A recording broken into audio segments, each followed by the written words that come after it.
Welcome.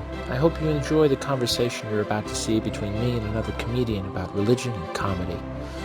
These are conversations I'm calling disorganized religion. God bless. And for those atheists out there, may nothing await you after this life. Sweet. All right. Hey, welcome, nerds. We're back. Another weekly edition, bi-weekly actually now with the COVID-19, trying to keep everybody and myself sane and entertained. Thanks for joining us on Disorganized Religion. I am super excited about our guest today. You can see him. He is beautiful. He is the best drummer in the world right now, I think is the most recent title, right? Mexican. Best Mexican drummer. even that is a little much. He's a fantastic comedian and just a really good person, which cannot often be said, and not honestly. And this I can say honestly about the guest today, Joel Jimenez. Boom. Thanks so Heck much yeah, for joining thank me, you. man. Thank you, So Seth. That's very nice of you to say. it's true. It's all true. Anytime somebody calls you a really good person, you go into your mind and you start to dissect, like, what does that mean, but I won't do it today anyway. That's for Don't that's get for too- when we hang up. No, I know, I'm not trying to go down a rabbit hole. Yeah, you can text me later and be like, "What?" Yeah, I also It's think cool. people think I'm a good drummer till a good drummer shows up. It's like that, or like skateboarding. I used to be like good at skating till like a real skateboarder showed up, and then I'd be like, I don't I mean, know. the sad thing about this life is there's always someone better at anything than you. I think that's the good part of this life, because Oh, that all right. I find peace in that. There will Is that always be right? somebody who's better. Yeah, of course. Why is that Could you? peace to you? I find that so Cause could you? antagonizing. Because could you imagine being the guy who doesn't find like who needs to be the best? I feel like those live, yes, those people are great, but I feel like they Yeah, that sacrifice a lot person. of joy in the pursuit of that thing, whatever Yeah, that is. yeah. No, I think you're probably But right. but maybe they find joy in that pursuit. I don't know. I'm not in their shoes, so I don't know. Right. I mean, I just know for me it is frustrating when I think it's usually the moments when I'm like, oh no, I'm doing well, I'm doing well. Like take comedy for instance. It's like Yeah, no, like I'm getting this, I'm getting this, and then I see someone go up that I'm like, they might have started around the same time as I did, maybe even after I did, and yeah, jealousy surges because it's like, oh my gosh, that yeah, person is so good. Like how is yeah. that possible? There's just so many journeys. Also, I heard this great sort of metaphor about that is like horses when they're racing have like the blinders, because like the second you Right. stop to look at the horse next to you, like you just Yeah. can't. There's enough for all of us, and everybody's, especially with comedy, when we're sort of drawing from our lives, like somebody's might be in a place in their life where they're doing so many mics a week, maybe, whatever, you have kids, Sure. or I'm depressed, or I'm doing this shit, or whatever it is. It's like Yeah. it's there's a lot of processes for developing comedy, and they're not all super like 1 2 3. Working hard is probably the only thing that goes across the board, but as far as like progression, and some people get more stage time, some people just have that X factor, which is like a weird thing to say, but that doesn't mean that there's not Yeah. enough for all of us. No, that's true. That's absolutely true. And I need to do better about But I've been there having. too. I know what you're saying as well. It's like I've also had those moments, but I just can't. I feel happier in my life to not compare myself. I don't know. Yeah. No, that's a good lesson. That's a good lesson. See what I mean? You're a good person, Joel. I don't know. How can you even deny that? How long have you been doing stand up? I've been doing it 8 years. 8 years on December 21st. So I started December 21st, 2011. Wow. So why do you remember that day? Was it a purposeful choice to start stand up or was it Um, so I tried to go. So I believe December 21st, 2011 was like a Wednesday or a Thursday. I had tried to go up on that Sunday, but I went to a mm, mic at the Meltdown. I don't know if you remember that place. It was like it's a comic book store in LA. It was really famous. They ended up getting a Comedy Central show, and oh, no Kumail and kidding. Jonah Ray like ran this show called the Meltdown out of there. But they had a Huh. comedy open mic on Sundays. Um, I went the Sunday before with like a 6 pack of beer to go Yeah. sit and drink and watch and see what Uh-huh. I was sort of getting myself into. I had we'll backtrack this whole story though. Prior to Yeah. all of this, I had a whole sort of lineage of what made me think I could even do comedy. Start Yeah. writing for 3 months. I end up going to this mic. Then I go the next Sunday. I sign up. I'm not called in the lottery, but I meet a guy outside. I don't know. You ever met Yeah. Jared Levin? Do you know that guy? Yeah. I mean, that Long name hair guy. sounds really familiar. Yeah, he's he's a sort of LA guy. He's around, long hair, Yeah. sort of surfer looking dude. He was just in the lobby of the comic book store outside of the mic giving out flyers for another mic that Is was he like a happening that surfer dude? Wednesday. Did you say he was Kind of. tall? No, he's not really He's tall. short, right? Yeah. he's about my I know height. Yeah. Jared. I just don't know his Cool. last name. Yeah. Okay. That's Jared So Lev. so I got so he passed me this flyer for another mic. So I didn't get called that Yeah. Sunday, but he gives me a flyer. It says this Wednesday we're doing this thing at the Bronson Bar on Hollywood. So it's like Hollywood and Bronson. My friends Gotcha. Stan Macy and oh my god, this is so bad. Why did I start naming names? Stan Macy. I don't know. It's fine. Jared's gonna give me crap for being like, I don't know Jared. I know Jared. That's okay. Nobody He's a good watches guy. this podcast. No, I'm kidding.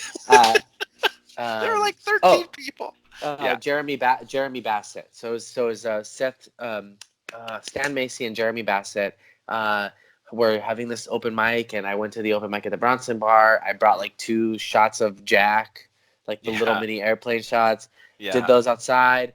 Had a beer. Weirdly enough, and he doesn't remember this, and whatever. Josh Martin, the old producer of Kill Tony, was also there. Yeah. He had just moved from New Orleans. Was at this mic. I was so nervous. I like sat next to him. Was like, "Hey, do you want to?" I bought him a beer. We like didn't really hang out. That was it. I like bought him the beer and then awkwardly sat there.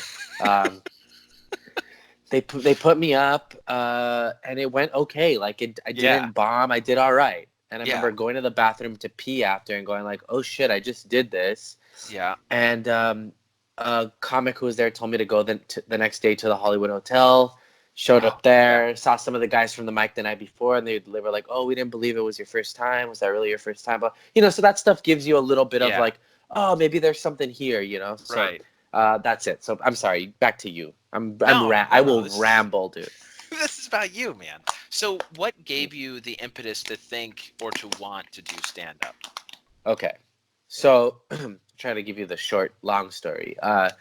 Yeah. So growing up, I loved George Carlin. I loved Chris Rock. I always loved stand-up. I was always watching it, but I thought it was impossible. I thought they were superheroes. I was like, I could never do that because I'm watching the best of the best, and I was like, there is no way.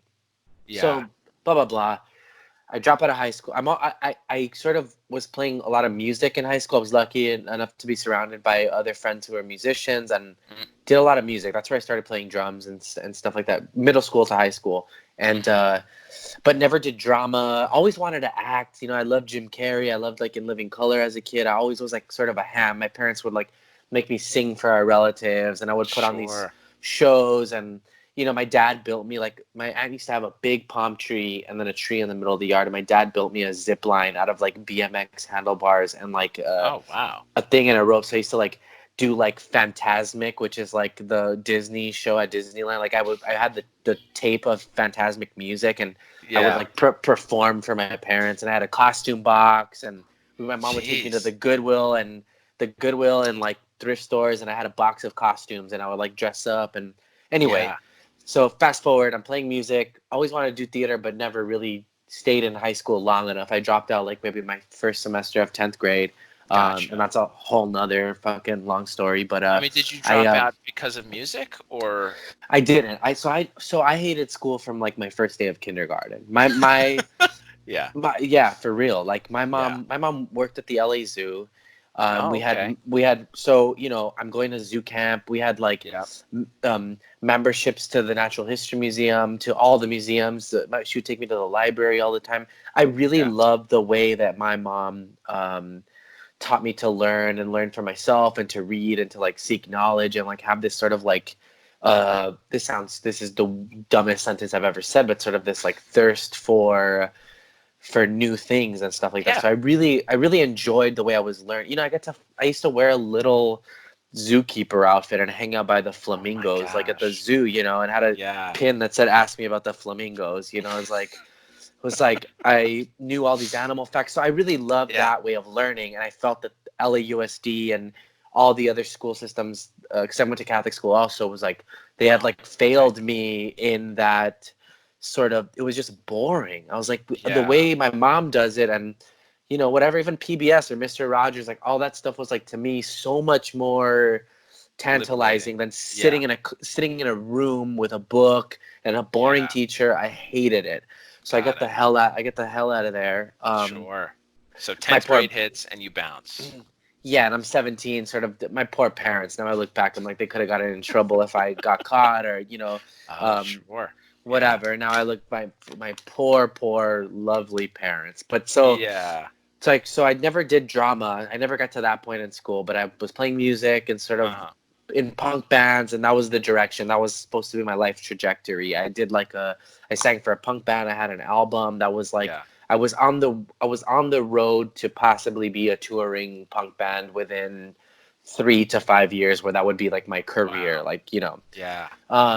I got tired of that. I always felt like the most like dedicated member of every band I was in. You know, I'm sure, and I've made this joke before, I'm sure all the other members would contest that and be like, yeah, right, whatever. But right. But you know, it was stressful. You're wrangling these 5 guys, and you got to go on in 30 minutes, and your bass player is an hour away, or your drummer is whatever, and you don't really chill till you hit the stage.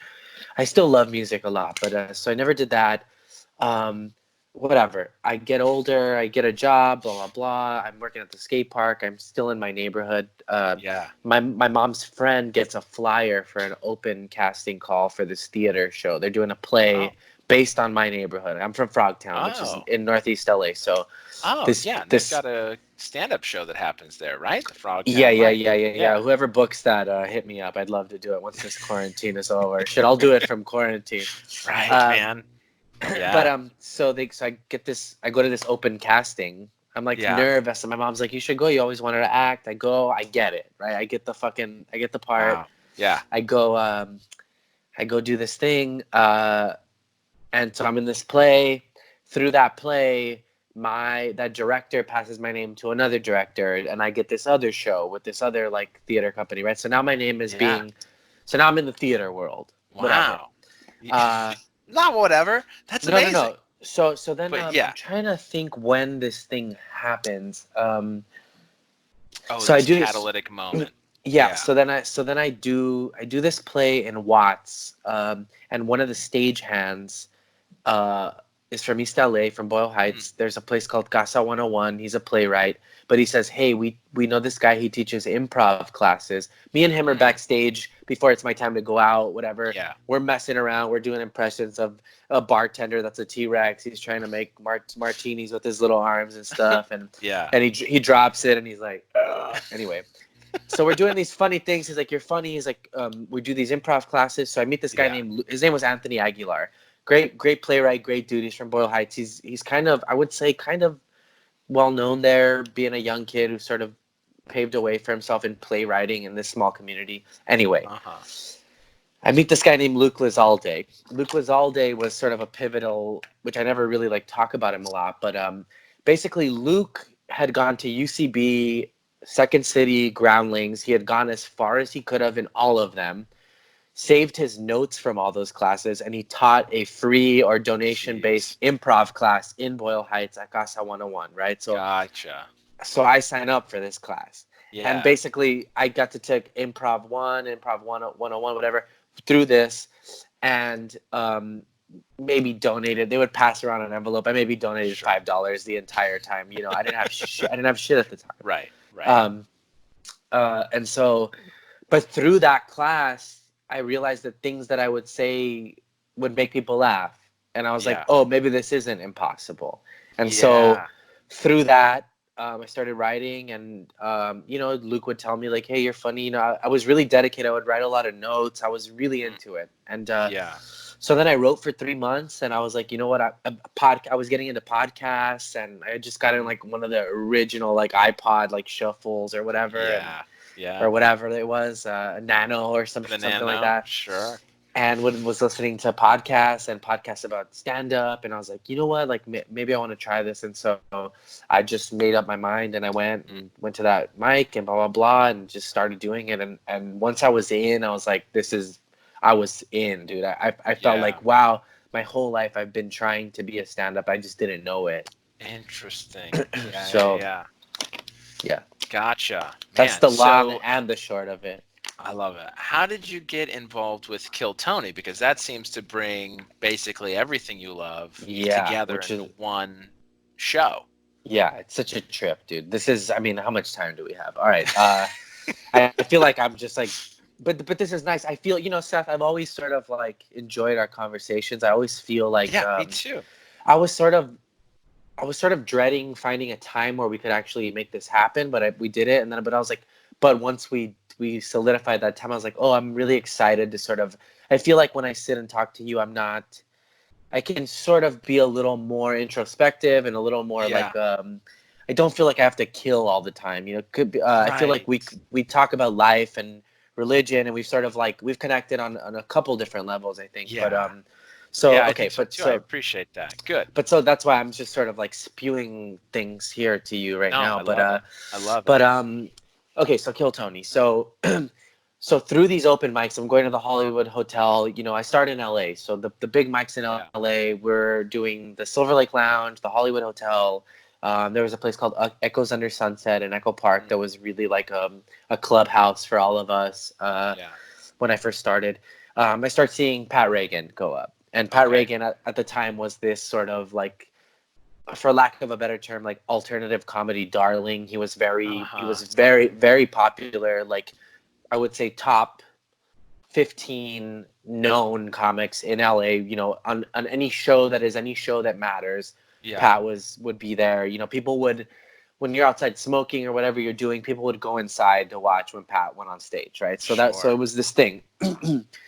So I used to watch Pat. He did guitar comedy, like songs. And I remember kind of hating guitar comedy as a kid, but Pat did it different. And I would watch and I was like, oh, that's really good. Like, I like this guy. Yeah. Started hearing like drums to his music. Like I started. So I went up to him one day and I was like, hey man, I like your music. If you ever need a drummer, I hear drums to your songs. Let me know. I'd love to play if you ever want to record full band. And he goes, all right, cool. A year goes by. Right? I see him at my phone, like, we hang out, we become better friends. But a year later, I get a phone call. Hey, I had seen him at like a couple bars. He was saying he was going to start a band, blah, blah, blah. But that was it. Yeah. year later. Like, dude, you never called. No, I was just like, whatever. I was on my own stand-up sort of path and doing my thing. And then a year passes, I get this call. He goes, hey, man, it was about 10-11, and he's like, hey, we got a rehearsal studio at like noon or 1, something like that. Do you want to come play drums, basically audition? I didn't know it at the time. Sure. I show up, and the three of us click. Like it was me, him, and our friend James, and like who's an amazing singer, guitar player. We click. So then we started this band called the Baby Boys, and started playing music with Pat. Fast forward to Pat starts going to the Comedy Store somehow, gets development spots. I don't know. He's always telling me, man, you got to come to the Comedy Store. I didn't have a car. I didn't have a license till I was 30. So I was like, I have no way to get out there. Kidding. So I used to roll with him. He'd pick me up. I'd roll with him to the store. We go to Roast Battle. He starts doing these spots at Roast Battle, sort of warm up before Roast Battle, right? And one night, everyone is in the room. Like, I don't know exactly who, but it's like a who's who of, the room's packed. It used to, I haven't been in years, but it was such an electric room, like standing room only, crazy.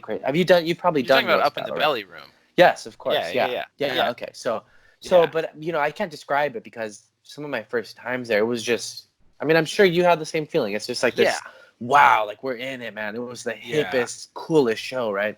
Yeah, this mystical kind of magical feeling to it. Absolutely. Super dangerous feeling, like just very pirate-esque. Anything could happen. Lost boys, exactly. Very cool. Lost women, whatever your gender is. Lost people. The lost people. Yeah. Lost they is Latinx. But so one night, Pat has this sort of like, he sings this song of his called Greg's Dad, and he sort of has this transcendent set where he crushes. Yeah. And one of the people that's in there is Tony Hinchcliffe. And so Pat gets a CD to Tony of his Wow. music. Tony actually listens to it, which is another thing, right? Another And the amount of miracle. CDs that are given out that people never Yeah. touch, you know. Yeah. Tony listens to it, says, "Hey, I have this show. I want you to come be the band leader on this show." Pat comes to Gotcha. kill Tony, so that's that. Yeah. Pat starts doing that. I start rolling with Pat to kill Tony, putting my name in the bucket just as a comic, hanging Right. out at the store, drinking, blah blah blah. I get up a few times. I got up on Kill Tony one time. I meet Tony. He's like, "Hey, you're funny. Every time you come to the store and you see me, I want you to come up to me and say hi. Let me know you're here." That's so nice. Yeah. So I start doing it every time Yeah. I'm there. Bam, bam, bam, bam, bam, whatever. Get him to like know my face and stuff. Yeah. And then I did a few things with Pat where we did character things at the store, like for roast battle, I would come in wearing a beard. He'd go, "I'm sorry, is there a percussionist in the crowd?" And I'd be like, "I'm a percussionist," and like come up with like a bass drum, like full on bass drum and a beard, and sort of Yeah. just getting in the zone of that world. You know, it's Right. definitely a clubhouse. It's the Right. mafia, Right. and so I didn't have a drum set small enough to fit upstairs because it's a tiny little corner. Yeah, it is a small stage. One day I'm at a thrift store in Burbank and I see a little kid's bass drum.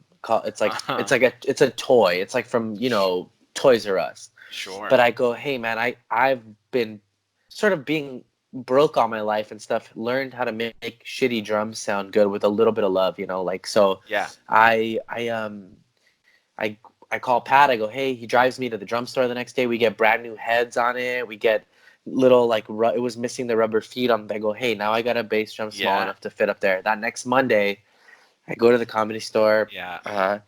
We did costumes anyway, and through just showing up, and Tony liked having a band, and Yeah. but the first time I was there and was on the show, I fell in love with it so much that I was like, I dug my claws in, and I was like, I'm for real, dude. Yeah. But I was like, you Yeah. know what? You'll I'm do literally whatever willing. it takes. I'm exactly, and I mean Yeah. that with all my. I'm willing to give up anything. I'm willing to do anything to be here. I need to be here, and Yeah. I fucking did it, dude. Like after years, I've been there maybe 4.5, 5 years now, and Yeah.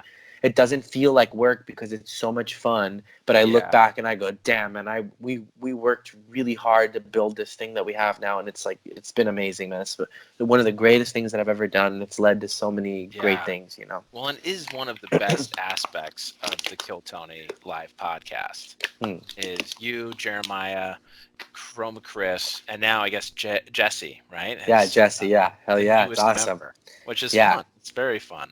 But it's Dude, always so exciting cool. to see what characters you guys pick, see what sort of antics you guys have planned out for every week. Cool. See, that's So it's so very interesting because I'm doing it, so I don't really feel the excitement of people not knowing and seeing the Sure. reveal. I miss out on that part. Yeah. That's No, cool. that That's part very is cool fun. to hear, though. The only part I've been disappointed about is when you guys all decided to be Mormon missionaries and I wasn't invited. That was a misstep on my part. No, but next time, you know. It would have been too real. It would have been too real. Yeah, that's true. I could have brought a whole crate of Books of Mormon. It would have Oh my gosh. You know what though, dude? It was I think it was like last minute, like Jeremiah couldn't make it or something, and I call up Jesse and I'm freaking out because whenever Jeremiah's not there, Tony will text me and be like, "Hey, I need you to bring it this week. You know, you got to bring it. You're the guy." So you will not believe how hard it was to find a button-up white shirt with a pocket. It was so.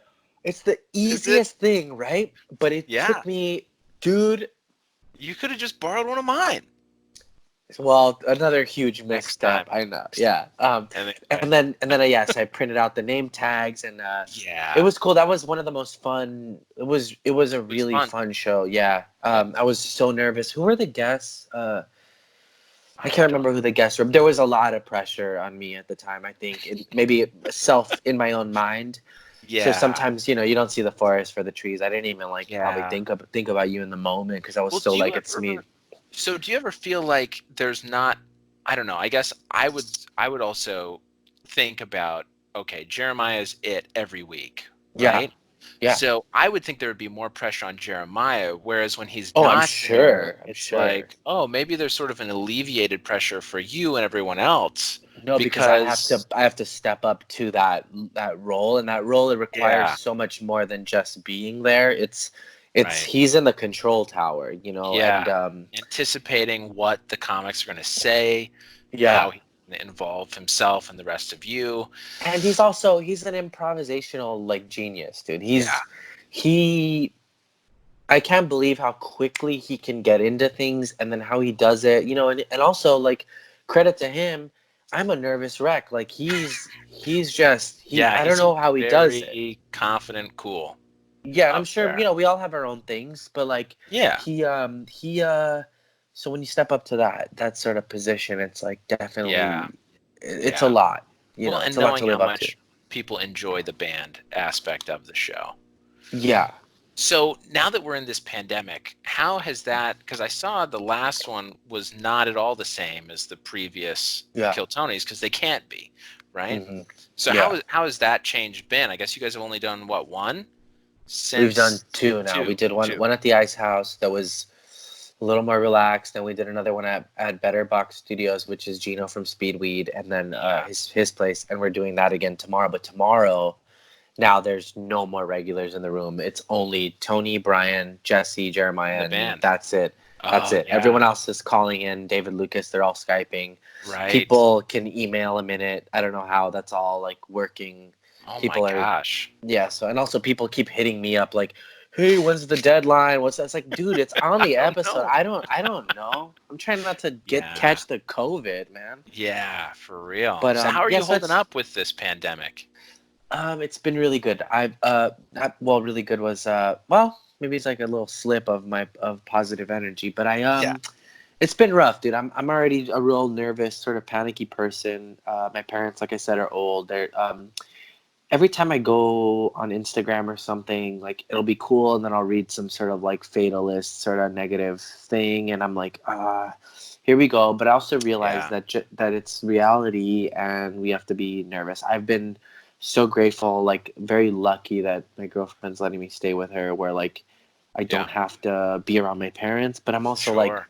part of me's figuring out how I can be there for my parents. Like I'm like, can I Yeah. go home and help them, but wear a mask or wear gloves because they Right. might need me right now also. So I've been Right. trying to figure that out in the next few days. Like if there's a way that I can maybe go home, maybe I'll just like stay in my room, Yeah. where I can like get them groceries or like think. I've been dropping stuff off, but I don't know Yeah. how. You know, and they're doing well. Yeah.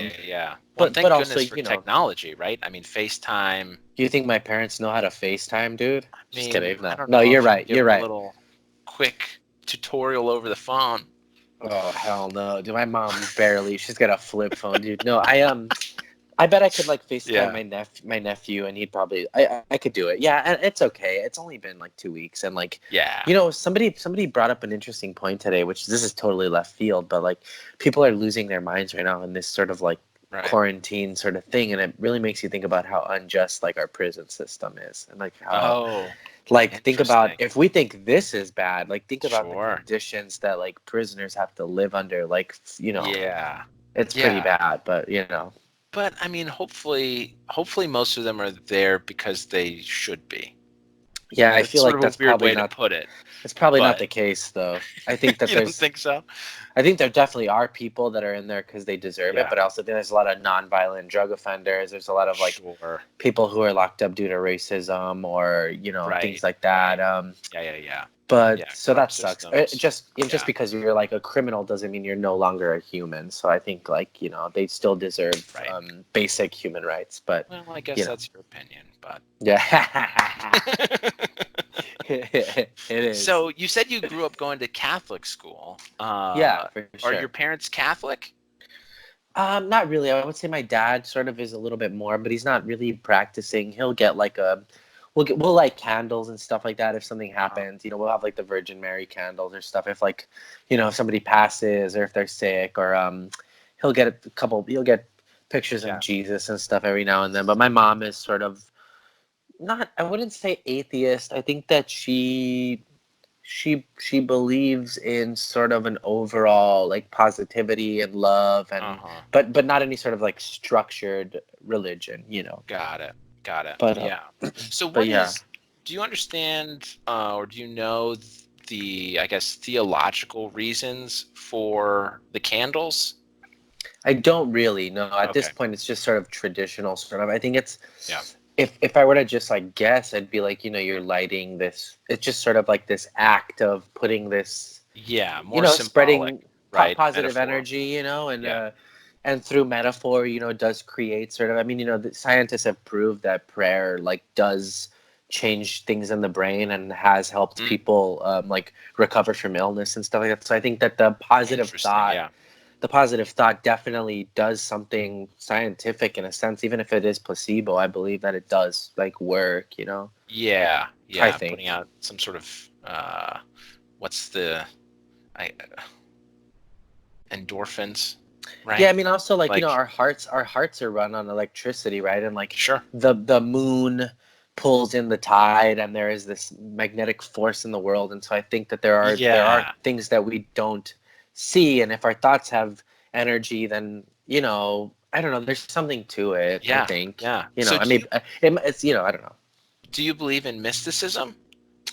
I don't know what I believe. You know, I believe Yeah. that. Okay.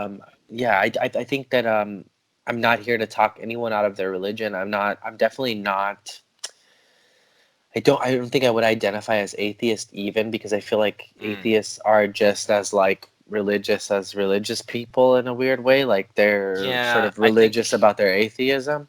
right. Some. I mean, I think Some. You're yeah, right. yeah, That's yeah, a yeah, blanket yeah, statement. yeah. I I mean, think that same for religious people, right? Not all religious people are zealous about their religion, of course, yeah. and I I think the think same goes for atheism. I don't know if I would. I don't know if I would say mysticism. I would say I don't even know. Well, what do you mean by mysticism? Well, I Like, guess you started talking about, moon pulling tides and magnetic oh, forces potentially influencing us, I and think that's me more than being mystic. It's me sort of. I'm sort of justifying positive thinking and prayer with science. oh, I see what you're saying. I Yeah, think yeah, that's yeah. what I'm doing. I like to have a little bit of like scientific backing to even to faith-based things. I think like Sure. um, I'm not one that believes that it's got to be science or religion. I'm like, why can't science be Yeah, why couldn't if you believe in God, why couldn't the Big Bang Theory be God's doing or right, evolution couldn't that be right. God's doing as well or nature, Yeah, you know, things like that. yeah, I wholeheartedly agree. Yeah, I'm not one or the other, and I think that S- it's sort of yeah, I don't know. Yeah, so you then did not grow up going to church if your parents weren't I super did. active No, Catholic, or you did? I did because they put me in Catholic school because I grew Oh, up in, you sure. know, Okay. the public schools in my neighborhood were like they thought it would be safer to send me to Catholic school.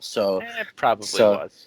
who knows? It probably was, but Yeah. I think it messed me up mentally because Oh, there is a did it? lot of yeah, I think so. I look back because Interesting. I'm super neurotic, I'm super Yeah. panicky. I look back, I go, what started that? Like and a Yeah. lot of it I attribute to being told I was going to go to hell if I didn't go to church every Sunday, and the Yeah. sort of like guilt based. The Catholic religion is very it's Yeah. super like Yeah. It's you sort of know right. monolithic. Like look at you know it's Right. crazy. Yeah, Well, I don't think it's just the Catholic religion. I think a lot you're of right. You're right. I religions relate to a lot are, of them as well. yeah, are about, humans are small compared to God. So you need Yeah. to align yourself with God, and, or else you'll face his wrath, right? Yeah.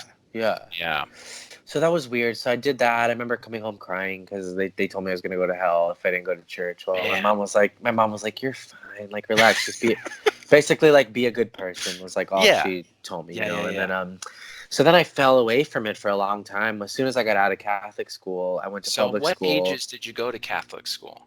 I went to Catholic school from kindergarten through eighth grade. Oh, I was wow. I was Okay. an altar boy. I did Wow. yeah, confession, my first communion. I'm about to be a godparent. Hopefully, if I can get Yeah. my Oh, thing for congratulations. Pat just had a baby, so he Oh, asked me no if I would kidding. want to do that. So I'm trying Yeah. to get that. I like the tradition of it. I enjoy Sure. the ritual of it. You know, Yeah. um, and so I fell away from it for a long time. Uh-huh. I was like born again Christian for a few years. Oh, For okay. a little bit after that, it's a long story, but basically, I did ecstasy one day, and we went to this cool, like, we had gone a week before to this cool like hip hop event. There was like break dancers and a DJ, um, and the next week we go back. We're like, let's go back, but this week it wasn't the event anymore. It was like a youth group thing. Yeah. I guess they do those things to get people to come in and see blah blah blah. Yeah. We're like, yeah, DJs, breakdancing. So I drop ecstasy. I go to this thing, and it's a church. It's a church. I'm like sitting on this parking block outside, and I was like, one of the ladies who worked there, I was like, hey, everybody's saying this is a church. Like, is that real? Like, she's like, yeah. She's like, why don't you just come in, like, see what we do, whatever. No big deal. And I was like, all right. As soon as I sat up from the parking block, I was peaking on it. We had taken it like maybe an hour before.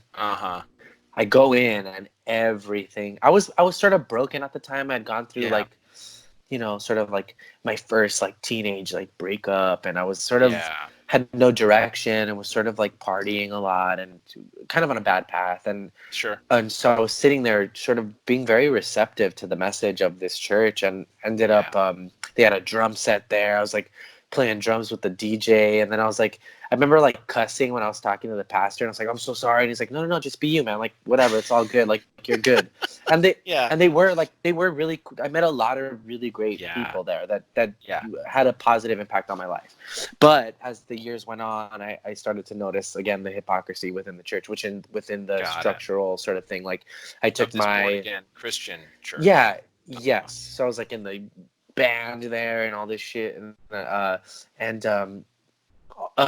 then one time I took my dad to like my parents, we went to like a Mother's Day mass, and the priest asked, he said, I want all the women in the room to stand up, right? My dad's English is not great. My dad just sees everybody standing up, so my dad stands up, and these two guys like laugh at him like in front of him, and I was like, oh, like F you, man, like you're a Christian, like help the guy, don't laugh. What are you, like frat boys? Like I thought this was like, all you gotta do is be like, oh no, just the women, dude, just the women. Yeah, whatever. And that was the last straw, and I was out of there. I was like, where's the love here? That's not, And I really love, I love my dad, and he's been such a great like strong man in my life, that to see these two like frat boy types like laugh at somebody who I deeply respect, I was like, I want no part of this, so I got out of there. And then I've just sort of been on my own sort of path the last few years. I've had really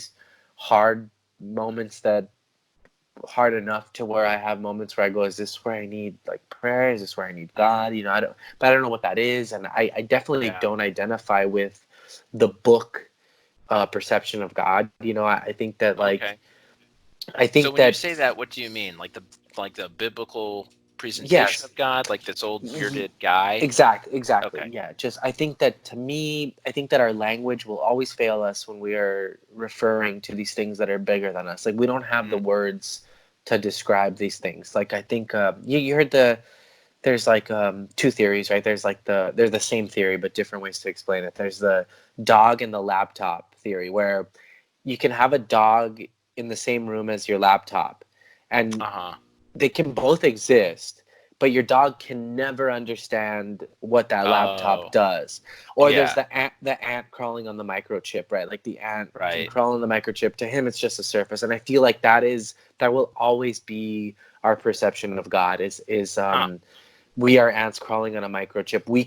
The ant cannot even begin. The dog cannot even. It's not even in his stratosphere of thought to know what a laptop is. And I feel like language at that point will always fail us. I think that feeling, emotion, good deeds, things like that are way more tangible evidence of what God is in the grand scheme of things, rather than these descriptive words and these sort of things. So do you feel related to God, or connected to God, or is it more just an idea? So when I was in the Christian church, right, they really pushed that sort of like, that was the first time I had like that personal connection with that. But now, to go back to my science thing, is like, I believe that we are all made of space dust. Like, I think that the earth and the way that we have formed as a species, that our atoms and stuff like that do come from space dust. And to me, that does mean that we are all connected to this huge thing that is, for no term to describe it. I don't, Okay. but other than that, but I don't sit Yeah. and talk to God. I have when I'm in my real bad moments. I mean, like my mom had a stroke last year, and I remember that was Yeah. one time where I was like, God, if you're real, like get me out of this, please. Like, and I Right. know it's always like, and I hate that. I hate that the times that I come to God, it's always because I need something. Well, I mean, you don't think You know. he's probably used to that with most people? I'm sure. I think that. And Yeah. I guess. yeah. What if and this is weird because now it's like now I'm splicing the deity of God, whatever, and the universal sort of like thing of it. But I Yeah. think that I think that what I really think that's beautiful about that moment, that coming to God moment, is not really about asking God for the help. It's that you Right. are realizing that you need help. And Right. that you are not in control of any of this.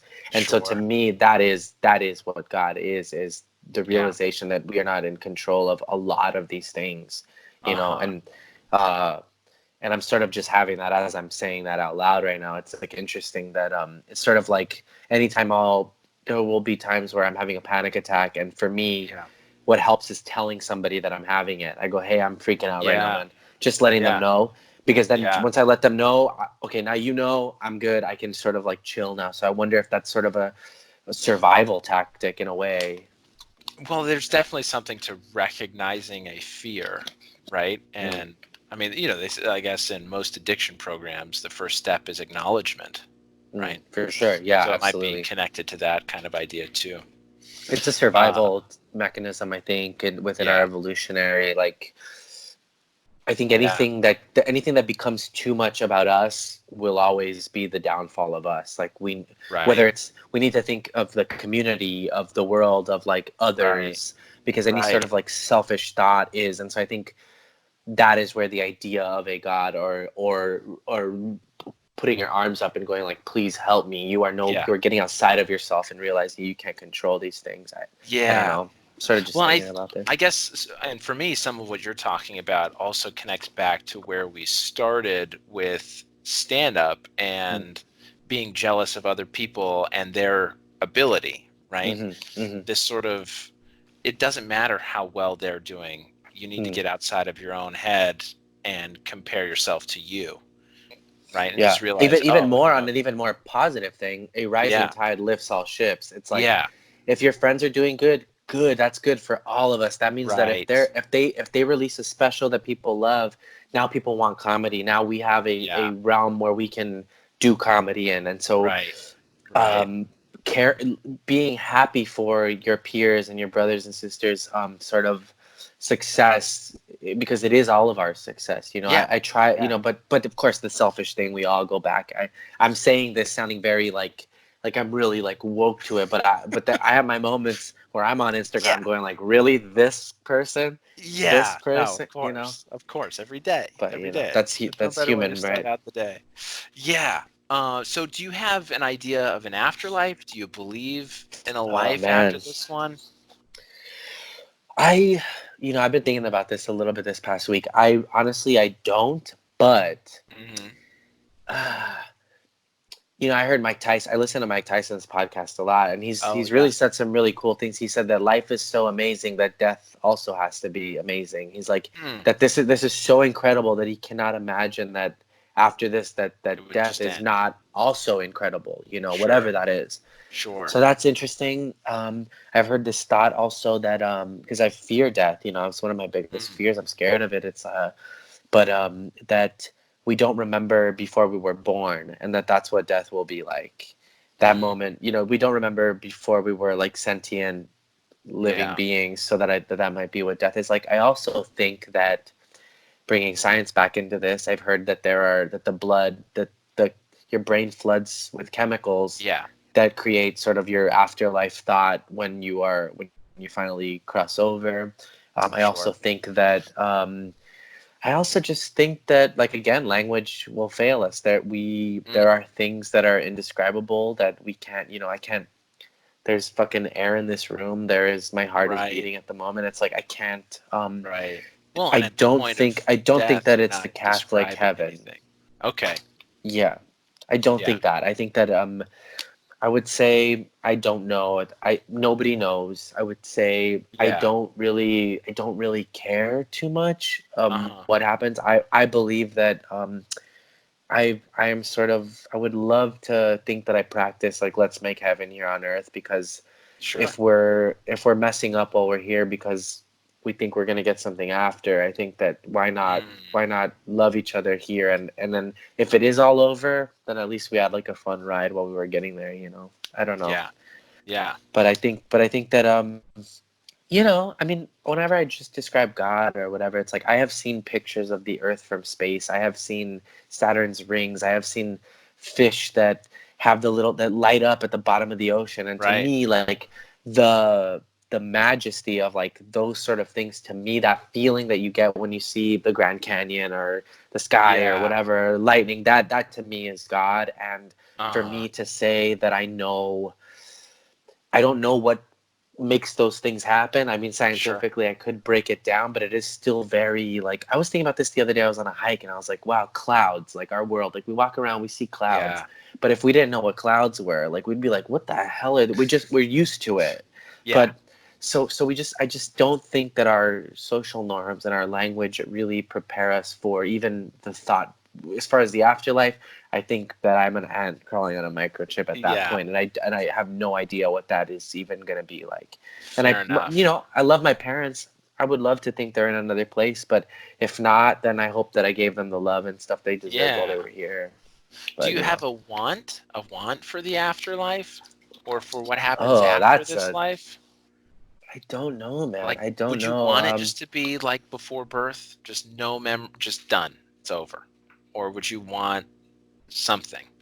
Depends how my later years go, I guess. I mean, Yeah, you got a while yet. You if got a I'm while if yet. I'm if I'm tired at that point, I'm like, God, Yeah, let just me let it be done. sleep, let it I'm be out. done. I'm out. But Right. I don't know. I guess I do, but I have a problem with sort of like I don't want to worry about that, because I have enough stuff Mm, to worry about right now that I don't sure. know. I honestly I've never really even thought about if I want there to be a heaven or not. Yeah. I would like there to be, I guess, for like, children that die and like the awful things that happen in the world. I would like them to Right. go somewhere else. But also, what if heaven is just you don't remember and we're born again, or whatever. Even what is it, like reincarnation? Like, Yeah. why? I don't understand why reincarnation couldn't be a form of whatever. It's like Sure. everything is. I don't know. Maybe I've lived before, I'm not Yeah. Yeah. sure. Yeah. Who Huh. knows, dude? I don't know. Right. I've never really thought if when I'm at my moments that I'm fearing death the most, yes, that would be comforting to me to know that there is something Yeah. after. But when I'm happy and I'm living my most loving life, I am content with my time here on earth, and I don't Yeah. think that the thought of a heaven really is as like sexy Necessary. for Right. Right. Right. you know. Gotcha. So has the pandemic changed or shaped your beliefs at all? No, no, man. I'm of the belief that if there is, uh, yeah, I don't know, man. I'm last few years I've really just tried to lead with love. It sounds so Yeah. cheesy, but like lead with No. love. Right. Um, you know, I always go back to these things like be grateful for what you have, Yeah. and helping others, man. It's like those Yeah. things, being grateful and helping others are the two things across the board of every religion, of every theology, that Yeah. will actually make you feel better and actually do Right. some good in the world. It's like I can't focus on all this other shit. Like Right. to me, my revolution is smiling at a person leaving the store and they smile back, and I'm like, okay, Yeah. that's a thing That's a now. connection. saying Yeah. saying hello, and to me that's more tangible than protesting, Mm. or which I love. All that stuff, is great, but for Yeah. in Yeah. my Yeah. own thing, my protest is against negativity, and I think Yeah. and I fail all the time. I'm such a negative. I can be an angry person, but We all have you our know, moments, but we have the hugging person that we hugging people, aspire to man. be too, Yeah. right? Yeah, And I think hugging that people, matters a loving lot. people, Yeah. being grateful. You know, my mom's in a wheelchair. It's like I'm grateful for my legs, for my hands, my Right. waking up in the morning, man. Like yeah, I say yeah, just leading with love is that is my I don't know if this has changed really anything other than I can't wait to hug people again and Just be get out out. and be in groups and be around human beings again. But Yeah. Well, fair I don't enough. know. And I gotta Yeah. say, Joel, I think it's only cheesy if you don't really mean it. And every interaction I've Yeah. had with you, I get the sense that you truly mean it. So I I don't hope. think it Yeah. sounds cheesy Thanks. coming from Well, you. I gotta. It's the thing. We're around comics who are ready to roast at every minute. So I'm Dude, I always know. like, here I we know. go, here we go.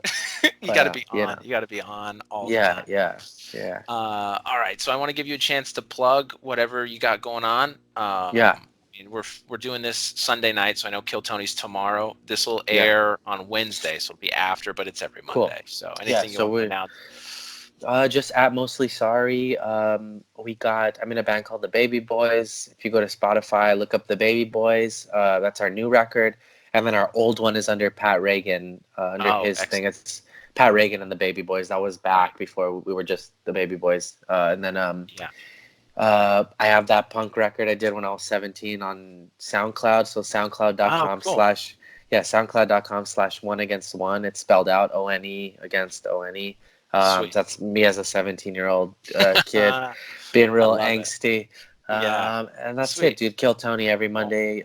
Can't wait to get back. But yeah. All right. And we'll close out after this, but I want to give you a chance to ask what's the deal with Mormons on any topic that you've thought about over this last conversation. Oh man, I feel like this would be an ant microchip situation where I could ask you like a thing, but I think I got a lot of questions. I feel like I could ask you specifics about the thing, or there are things that I'm already like, really, you believe that, but also you have Sure. you've sort of like led by who you are as a person. I think I've learned more about Mormons from just the way you treat me than any sort of question that I could ask you. So the next time we hang out, maybe we could get into the other things, but I think that Sure. But whatever. I've always enjoyed the times we talk. I think it's really interesting. I never thought I would have like a Mormon friend. I think that you're very sort of open-minded and accepting, and have really sort of led by example. And I feel like that you've had been nothing but kind to me. So I think that you've showed me more than anything I could ask at the moment. Oh, sweet. All right. Well, I appreciate that, man. That's very nice.